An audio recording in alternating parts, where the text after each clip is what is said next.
Good morning, men. Well, we're in the series, The Man in the Mirror Remix. Last week we talked about children. For a gold star, does anybody remember what the big idea was for last week with our children?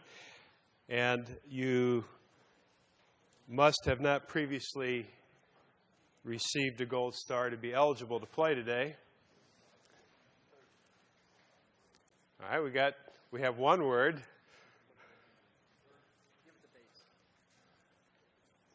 Yes? Okay, the two greatest needs of every child are structure and encouragement. The two greatest needs of every child are structure.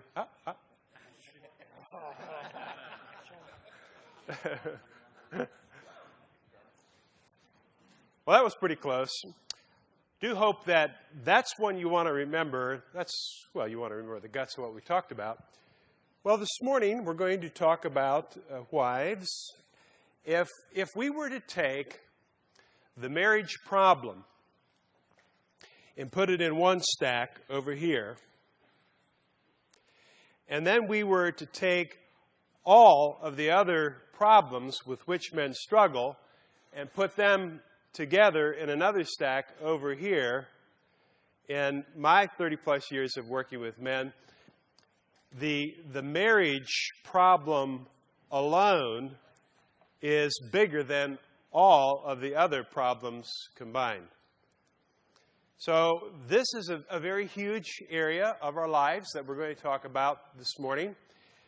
The title of the topic is this: Wives, How to Be Happily Married. One couple figured out the secret of being happily married. They decided to go out to dinner twice a week. Candlelight dinner, strolling minstrel, slow walk home.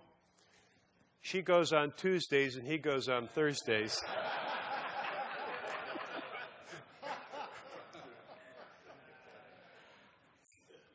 The best book that I'm aware of on marriage is actually my book, but the second best book that I'm aware of on marriage, actually, if I could only recommend one book, I'd like to think it would be mine and this, one together.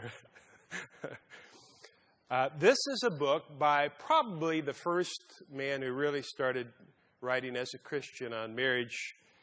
His name is Paul Tournier. He is a Swiss psychologist. He is a Christian. He's deceased now. And the book is To Understand Each Other. Now, the book you'll like because it only has 63 pages, and most of those pages are white space. So it's definitely for a guy, you know. I want to read to you just a couple of sentences to set this up from Dr. Tournier's book. He says, most couples enter into conjugal life with a high ideal of marriage. How many of them can say a dozen years later that their home has become what they expected of it? All too few. This is the problem we are confronting and which we shall be thinking about. And he says also, when we talk of marriage counseling, we tend to think of extreme cases, of threats to seek divorce, of couples in violent disputes which frequently come to blows. But there are many others which deserve our attention and care because their marriage is no less a failure. They live side by side without hurting one another, but poles apart because of no real understanding of one another. And so today we're going to address the problem not necessarily of being unhappily married, but not having a marriage that meets its full potential. Kind of like the silent failure of a marriage. The layout that we're going to talk about today is this. We'll talk about a woman's greatest need, and then we'll talk about what I think is the single most practical idea that I've ever heard of for marriage, the emotional bank account, and then we'll talk about a few deposits to illustrate that concept. All right, don't raise any hands, but how many of you are the husband you want to be? Well, you can be. This morning we're going to look at God's master plan for how to build a thriving marriage. Now, some of you are not married. And for those of you who are not married, because I've asked this question in many other places on many other occasions, I know that most of you will be remarried at some point, and then there will be a few confirmed bachelors, men who God has called to be single, men who have been called to singleness, and usually that's never more than 1, sometimes 2% of a crowd. But even for those of you who do not plan to marry, the principles that we're going to talk about this morning are life principles as well, and they can apply to other relationships that you have too. So I believe that there's takeaway here this morning for everybody. For everybody. So let's go ahead and start by talking about a woman's greatest need. And if you would, let's look together at Genesis chapter 1.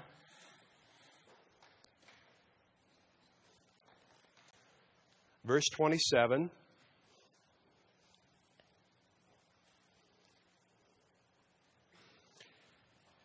And we're going to talk about a woman's greatest need. Now, as we begin this, I want you to think about your greatest need. You know, what is it that gets you out of bed in the morning? What is it that juices you up? What is it that turns your crank? What is it that inspires you? What is it that challenges you? What is it that motivates you? What gets you going?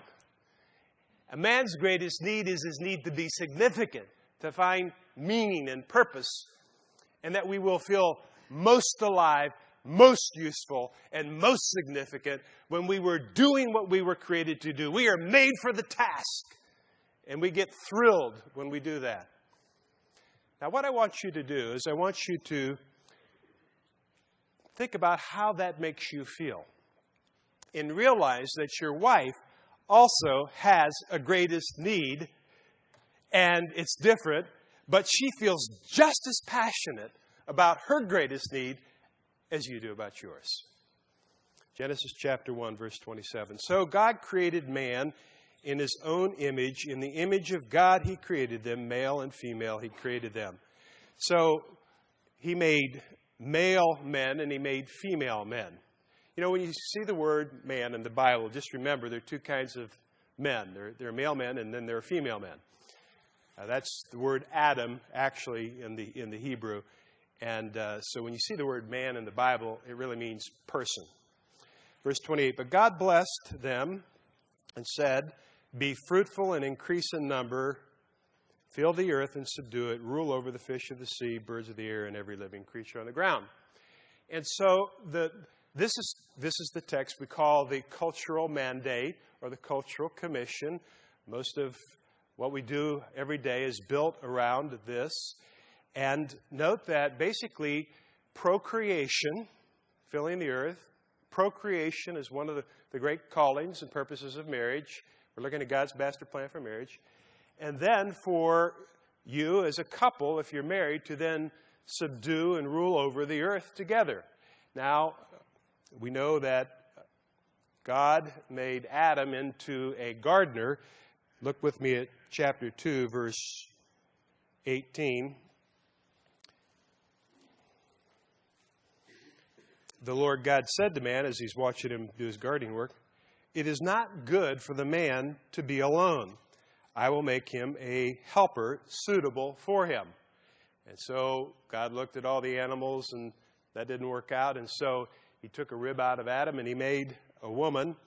And at verse 23 of chapter 2, the man looked at the woman and he said, whoa, man, woman. The man said, this is now bone of my bones and flesh of my flesh. She shall be called woman, for she was taken out of man. One day I was trying to take my 8-year-old son, John, had him in my arms. He's a real cuddly kind of a kid, still is actually. He's 27 now, still lets me kiss him, and in public. It's pretty cool. So I was cuddling with John, and I had just, I guess, read this verse, and so I was trying to spiritualize the moment. So I said, John, John, blood of my blood, flesh of my flesh, and bone of my bones. He said, yeah, Dad, and gut of my guts. Verse 24. For this reason, because of this mystical thing that's taking place, a man will leave his father and mother and be united to his wife, and they will become one flesh. The man and his wife were both naked, and they felt no shame. Marriage is the mysterious, mystical fusion in the eyes of God of two separate lives headed in two separate directions into what the Bible calls one flesh. So when God looks at a couple, he actually sees one flesh, this union. And God's original master plan for marriage, they were both naked and felt no shame, is that you and your spouse would have a completely transparent relationship with each other, that there would be no secrets, there would be no secret thought life, there would be no holdbacks, there would be no lies, that you would have a completely transparent relationship. And then the fall took place, chapter 3, verse 16. And in this fall, something happened. God made a pronouncement on the man, and that's doing your work while feeling the prick of thorns. And then on the woman, he made this pronouncement. To the woman, he said in verse 16 of chapter 3, I will greatly increase your pains in childbearing. With pain you will give birth to children. Now, if you recall, what we're talking about here is we're getting to a woman's greatest need. Your desire will be for your husband, and he will rule over you. Now, this word desire in the original language doesn't actually translate quite this simply. It literally means a desire bordering on disease. In other words, it's given as a result of the fall, and this is a very fragile, this is bordering on corrupted desire that a woman has for her husband. And you see this because women are so easily abused, and the reason that they're so easily abused is because of this intense desire that they have for their man. And this desire is subject to corruption. And so you know how easy it is to work your wife, to manipulate her. And you can turn her over because she has this desire for you, this incredible. So your desire is to be significant, make a difference. Her desire, a woman's greatest need, is her need for intimacy. Intimacy means that I know who you are at the deepest level, and I accept you. Your wife, what she wants is she wants you to give her the first place in your life in the way that she, by her very nature, gives you the first place in her life. That's what a woman's greatest need is. It's this need for intimacy. Now we are developing God's master plan here for marriage. So we've done these first two bullets, Genesis 1, 2, and 3. And I'm going to do one more with you, and then I'm going to leave these scriptures up on the screen here, and then they also are on your handout as well.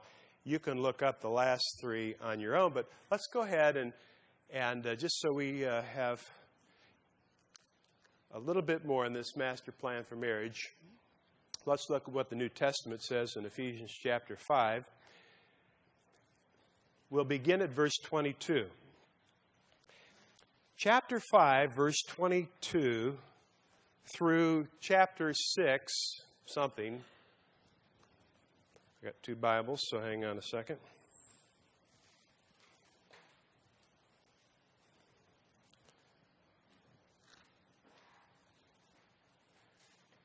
Through chapter 6, verse 9. Ephesians chapter 5, verse 22 through chapter 6, verse 9 is the biblical manual for relationships. It's God's master plan for all relationships. We're going to look at that part of the passage that deals with our relationships with our wives and they with us. So kind of the master idea for this whole section, for all the different kinds of relationships, whether it's wives or children or parents or employees, whatever, the umbrella over the whole section is verse 22. And I'm going to read out of the Message. I just like the way that Eugene Peterson paraphrases this. You can read along in your own or just listen. This is the master concept for all relationships. Out of respect for Christ, be courteously reverent to one another. In other words, the Bible actually teaches mutual submission. Yes, the Bible does teach that a wife is to submit to her husband, but it also teaches mutual submission. Just the way that men do this is a little different. Verse 22.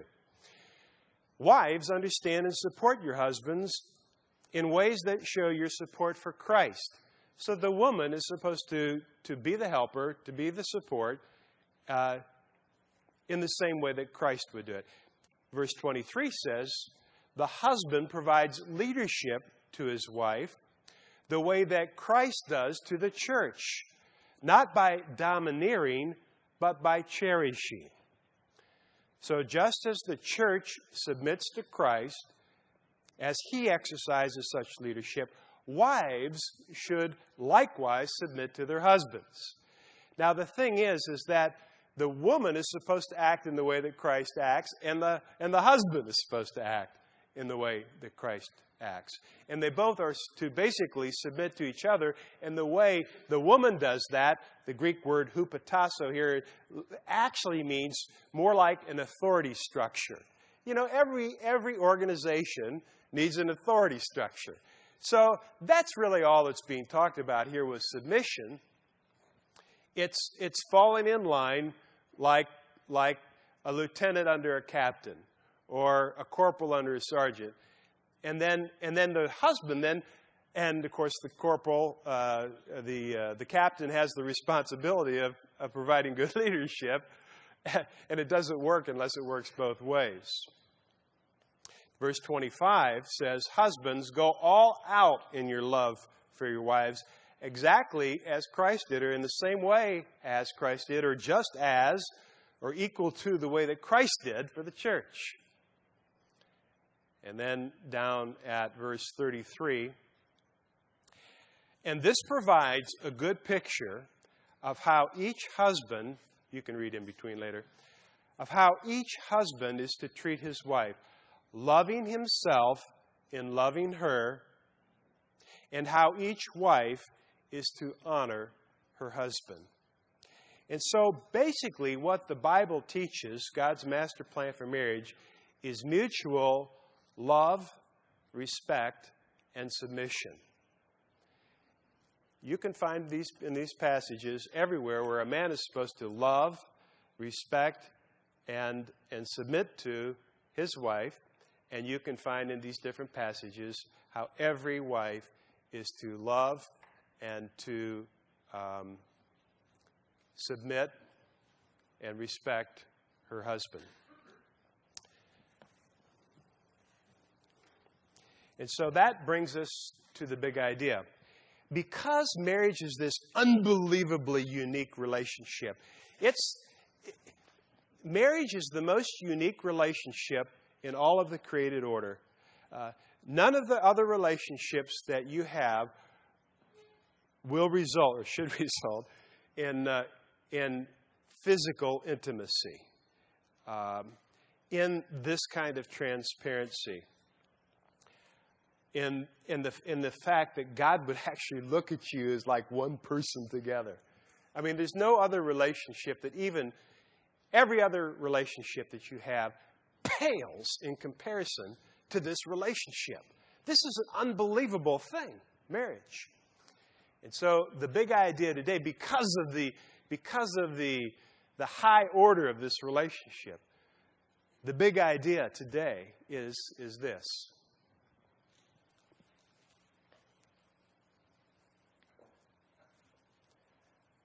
After God, but before all others, make your wife your top priority. After God, but before all others, men, make your wife your top priority. After we looked at God's master plan for marriage, there's no other conceivable conclusion. Now let's take a look at the concept of the emotional bank account. I believe that to the best of my ability, I love God with all my heart. But that will not give me a great marriage. And I believe that I have it in my heart to be a good husband. But that will not give me a great marriage. I have the will to have a good marriage, but that's not going to give me a good marriage. I have the determination, but that's not going to give me a great marriage. A determination is not a strategy. You have to know what to do. And so I'm going to now, after briefly giving you the biblical piece, I really want to give you the practical piece, because this is where the action is. You got to believe the first piece, and I'm praying and have been praying that God would do His work in all of our hearts on this. There's a reaffirmation, sometimes some new information, but this is it: the emotional bank account. Now, here's the concept. Here's the concept. Okay, Matt. How many young kids do you have? 3 young kids. Brand new baby. Brand new. And your wife's name is? Beverly. This is Matt. Matt and Beverly are married, and they have procreated 3 kids so far. So that's it. How do you know? That's enough. That's enough.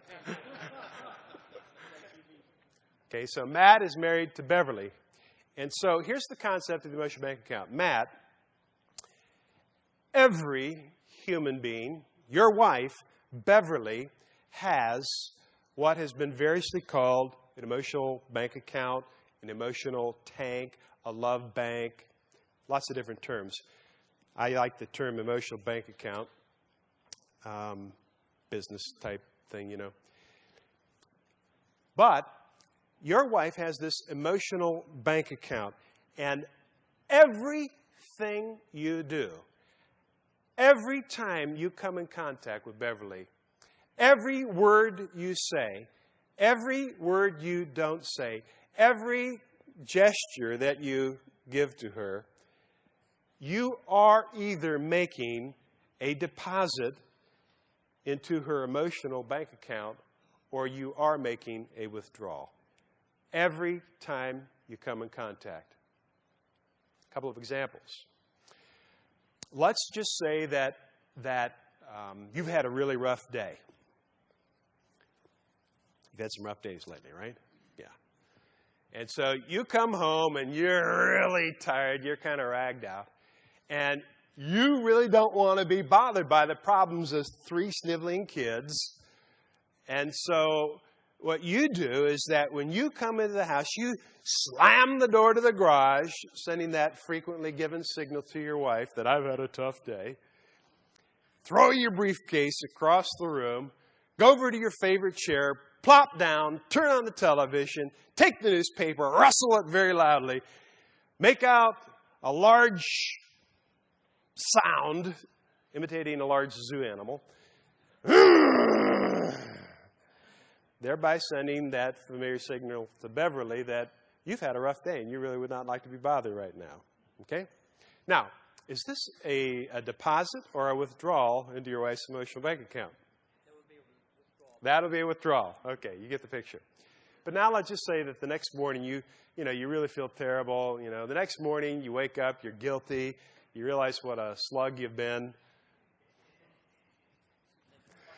And so you decide, well, okay, so you make your wife coffee and bring your wife coffee in bed. What would that be? Except unheard of. That would be a deposit. Okay, so you see how it works. That everything we do with our spouses, we are either making a deposit or we are making a withdrawal into that emotional bank account. And it works the other way too. Let's just take it to nonverbal. Let's just say that your little 8-year-old, let's see, now probably about 10, your little 10-year-old child has been playing in the neighborhood and then a little spat with another 10-year-old. That's pretty common, right?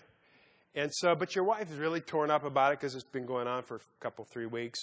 And so after dinner, she wants to talk about it. So she began, and you've had a tough day, but so she starts to talk about this problem, though, and as she's talking about this, little tears, you kind of have your arms crossed like this and kind of make that little thing in the corner of your mouth, and you kind of start staring out the window. Now, is this a deposit or a withdrawal in our emotional bank account? Well, obviously it's a withdrawal. And we remember these things. Even if we're not scorekeepers, even if we're not grudge makers and grudge keepers, these things register. And so everything you do, you either are making a deposit or you are making a withdrawal into your wife's emotional bank account. Now, the problem is that if we don't manage this, we can bankrupt our wife's emotional bank account. Okay.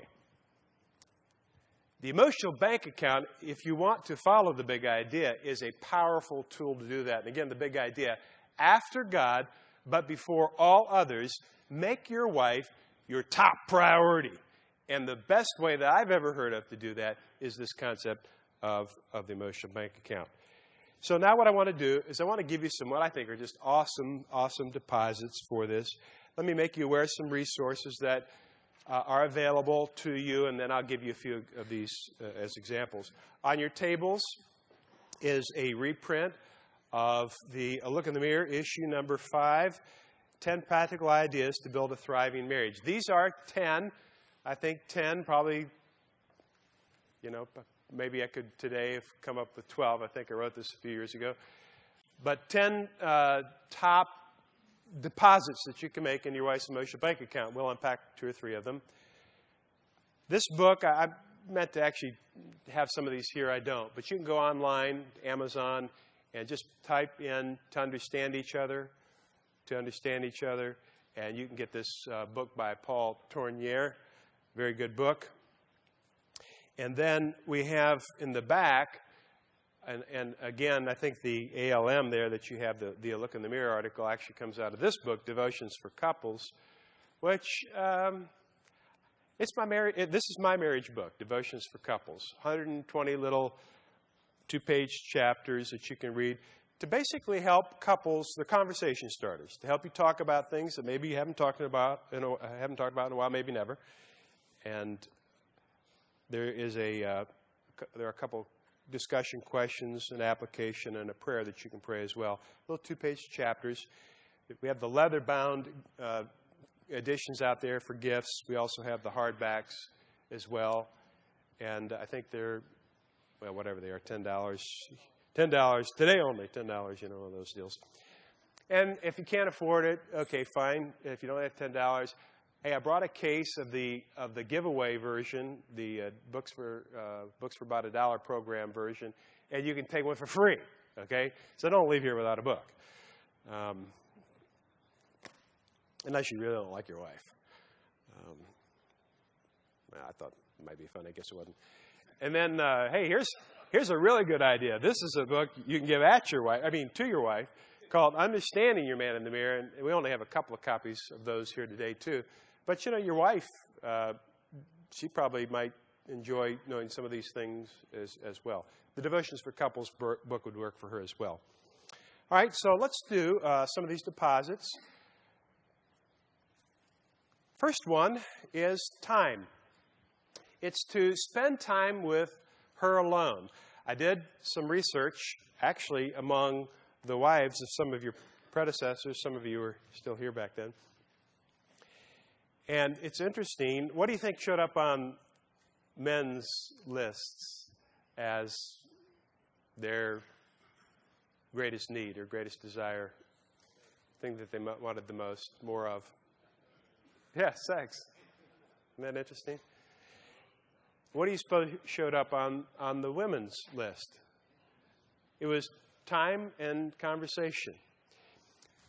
Over and over and over again, what women said is that we just don't spend enough time together, and then when we are together, our conversation is not meaningful. These were the two big things. So spend time with her alone.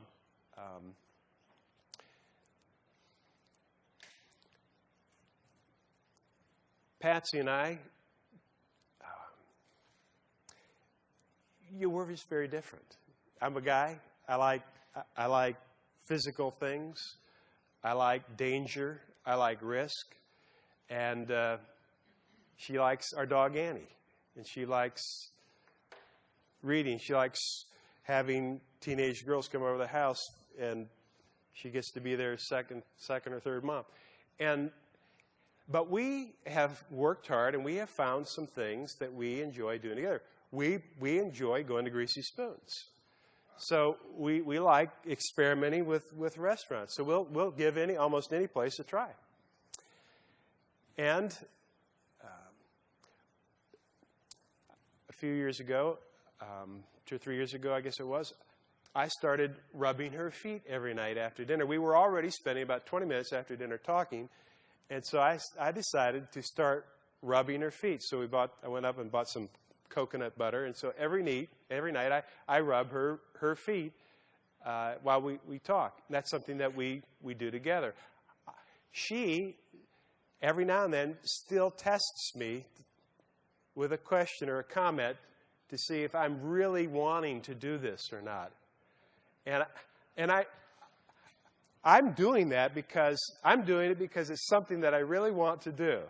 It's an easy investment into my wife's emotional bank account, and plus I really like to do it. But it never fails. Once every month or two, she'll say, "Oh, well, let's just skip it tonight." Wanting to see how I will respond to that, you see. Spend time with your wife alone, and then physical as well as emotional intimacy. How many great lovers do we have in the audience here today? If you're a great lover, raise your hand. Three kids, Matt. Raise your hand. Yeah.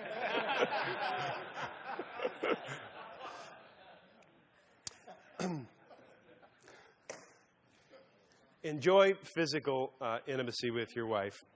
And then conversation is just listen to her deeply. This is one of the big points that Paul Tournier makes. I remember when I first read that book, I decided that I would try it out on Patsy.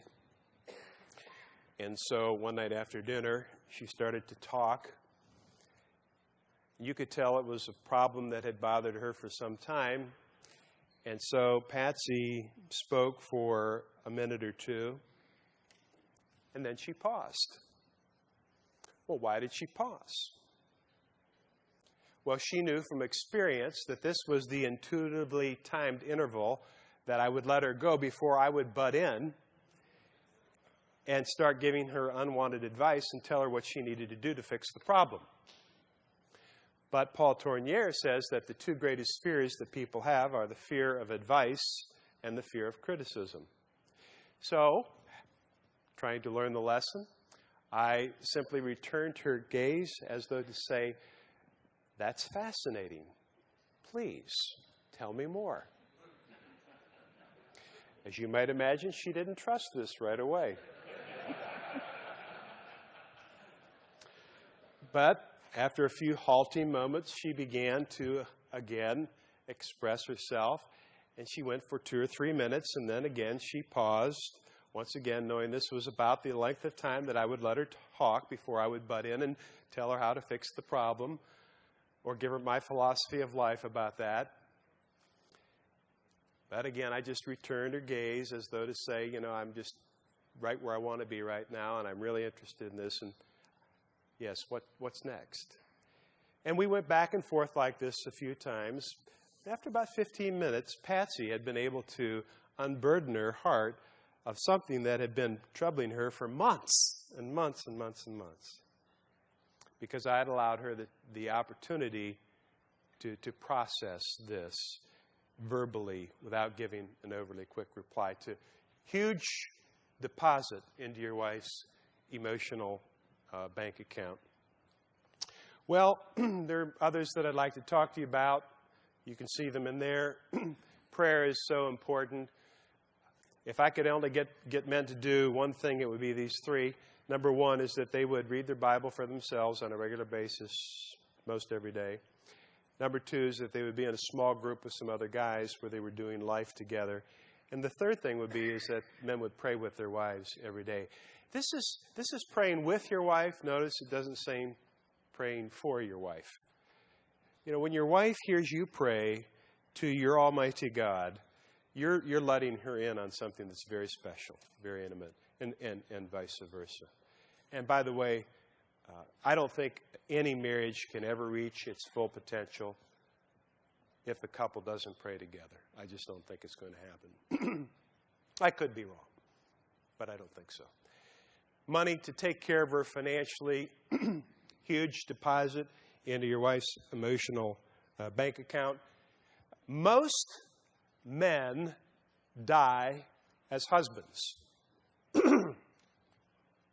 Most women die as widows. There are approximately 6 widows for every widower, which means that there are a lot of women running around without enough money because their husbands were so busy maintaining a lifestyle that they never took care of their wives financially. Is it right for you to live at such a high standard of living today that your wife would be forced to abandon that, maybe even go back to work, sell the house, move into an apartment, whatever it is, if something should, God forbid, happen to you? It's not right. Take care of your wife in a huge deposit in her emotional bank account, and then be her best friend. I'll close it off here.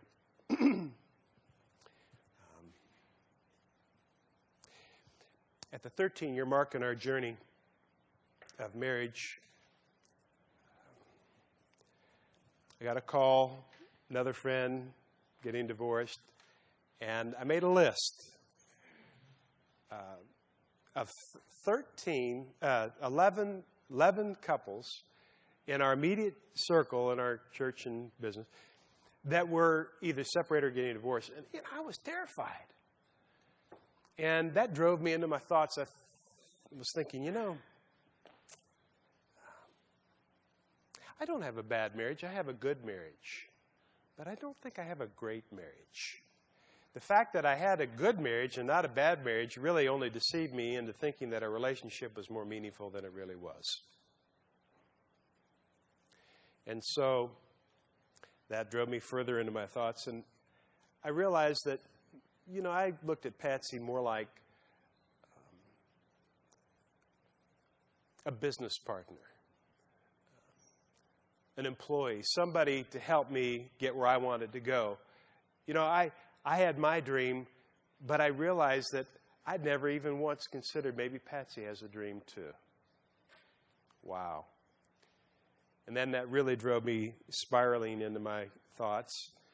And I realized that I had never once consulted Patsy about the risks that I was taking with the family's finances. And then in a moment of lucid, crystalline clarity, the Holy Spirit showed me the truth. I was using Patsy. I was a user. And I cried out to God. I repented. And I asked God, what do I need to do? Show me what I need to do. And God led me to the idea, why don't you make Patsy your best friend? I said, God, I love that. I'll do that. I mean, I can remember when I was dating Patsy and I would see her walking down the street. And I would remember how my heart would feel like it was going to pound out of my chest. And my legs would wobble and my knees would buckle and I would feel like I was going to pass out. I said, God, I want that back. God, I want that back. But I have no idea how to do this. A few days went by. This idea came. After dinner, when the kids go off to do homework or whatever, why don't you just hang around the dinner table for about 20 minutes?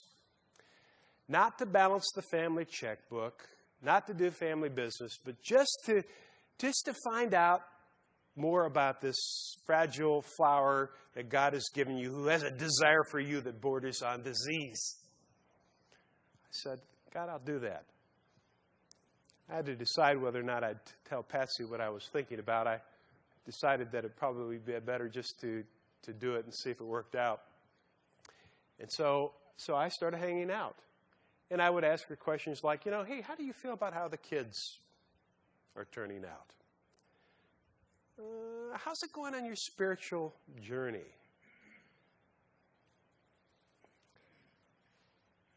How do you feel about the risks that I take with our family's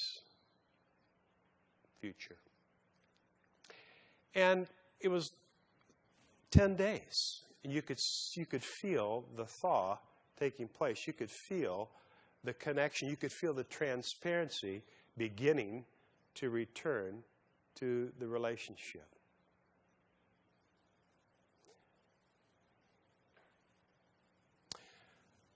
The party will be over soon. The crepe paper will be drooped down low. The party hats will be strewn all about the floor. All of your golfing buddies will move down to Boynton Beach to live in golf communities and drive around on streets made for golf carts.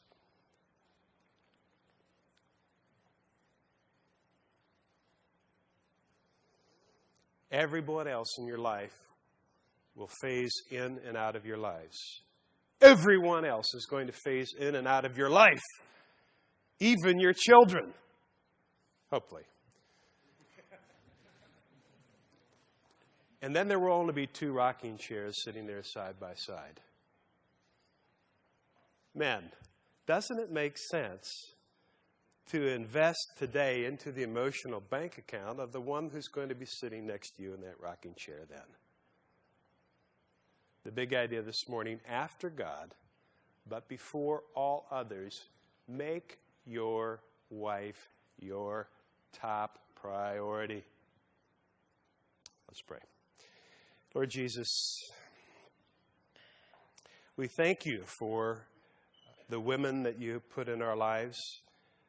Some of us are married now. Some of us are not. Most of us will be, again, if we're not at this point, or maybe for the first time.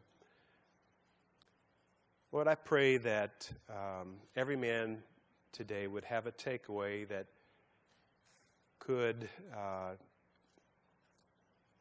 either help refine his already good system of marriage, increase his transparency with his wife, or maybe there would be a marriage restoring idea that somebody might walk away with today. We do this and ask this for your glory and in your name, Jesus. Amen.